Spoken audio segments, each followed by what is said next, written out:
आध्यात्मिक चर्चाओं में अक्सर कुछ लोग अपना विद्वत्ता प्रदर्शन करने हेतु सामने वाले से प्रश्न कर देते हैं कि आप जो मैं शब्द का प्रयोग कर रहे हैं, इस मैं का क्या अर्थ है? यह मैं कौन है? इस प्रश्न को सुनकर सामने वाला व्यक्ति निरुत्तर होकर चुप हो जाता है। इसके पश्चात प्रश्नकर्ता समझाना शुरू कर देता है। क्या? अरे यह शरीर मैं नहीं हूँ, आत्मा ही तो मैं है। जब शरीर से आत्मा अलग हो जाती है तो यही कहा जाता है ना कि यह अमुक व्यक्ति का पार्थिव शरीर है। जिंदा होने पर भी जिस व्यक्ति का भी अंग बोला जाता है तो यही कहा जाता है कि अमुक व्यक्ति का हाथ, अमुक व्यक्ति का पैर, अमुक व्यक्ति की आँख, अमुक व्यक्ति का कान आदि।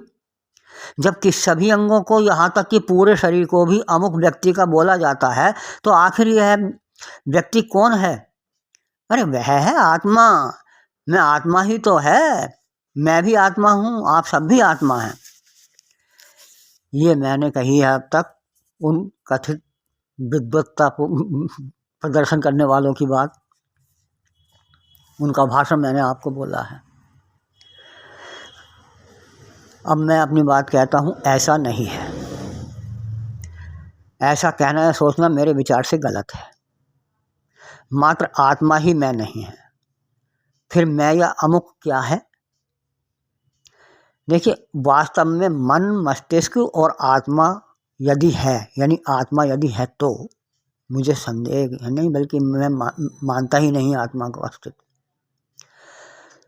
तो मन, मस्तिष्क और आत्मा तथा सभी इंद्रियों सहित जो शरीर है वही मैं है, वही अमुक है। आत्मा को ही मैं बताने वाले कथित अथवा स्वयंभू विद्वान यह क्यों नहीं सोचते कि जैसे मेरा या अमुक का कान, मेरी नाक, मेरा पैर, मेरा हाथ, मेरा शरीर आदि बोला जाता है, वैसे ही मेरी आत्मा भी बोला जाता है। क्या बोला जाता है? मेरी आत्मा। इस आधार पर तो आत्मा से भी इतर हुआ मैं या अमुक। जैसा कि अभी मैंने कहा है कि मन, बुद्धि, आत्मा तथा सभी इंद्रियों सहित पूरे शरीर को ही मैं या अमुक कहा जाता है, तो यदि इंद्रियों सहित पूरा शरीर स्वस्थ है तो उसे पूर्ण व्यक्ति, और यदि इनमें से किसी भी अंग यानी कार्य करने हेतु अनिवार्य अंग, बालों, कान के बाहरी भाग जैसे अंगों को छोड़कर उनकी कमी है तो उसे अपूर्ण अथवा विकलांग माना जाता है। किंतु बोला फिर भी उसे मैं या अमुक ही जाता है। एक उदाहरण देना चाहूँगा। एक मेज है, यदि उसका कोई तख्ता या प्लाई अलग हो जाए तो उसे मेज का तख्ता या प्लाई कहा जाता है। यदि उसकी कोई टांग अलग हो जाती है तो उसे उस मेज की टांग बताया जाता है। पुष्टिमान अलग हो जाए तो उसे उस मेज का पुष्टिमान कहा जाता है। यहाँ तक कि यदि कोई कील भी अलग हो जाए तो उसे भी उस मेज की कील बताया जाता है।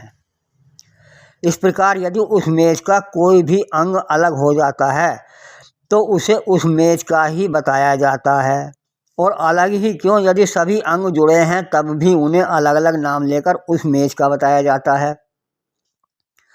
उदाहरण के लिए, इस मेज की प्लाई ऐसी है, इस मेज की टांग की लंबाई इतनी है, आदि आदि। आखिर वह मेज कौन सी है और कहाँ है जिसका सभी अंगों को बतलाया जा रहा है? मेज का कोई भी अंग ऐसा नहीं है जिसे मेज का ना बताया जा रहा हो। क्या इसका अर्थ यही हुआ कि मेज कोई ऐसी वस्तु है जो इन सभी अंगों से अलग है?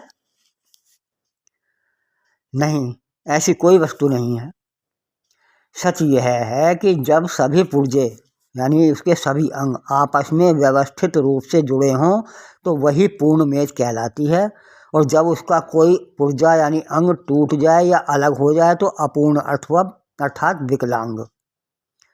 इसी प्रकार जब प्राणी के सभी अंग इंद्रियों सहित स्वस्थ हों तो वह पूर्ण या स्वस्थ प्राणी कहलाता है, और जब कोई अंग शिथिल हो जाए तो अस्वस्थ तथा कोई अंग अलग हो जाए तो विकलांग या अपूर्ण कहलाता है। जीवित शरीर के पूरे ढांचे को ही मैं या अमुक कहा जाता है, केवल आत्मा को ही नहीं।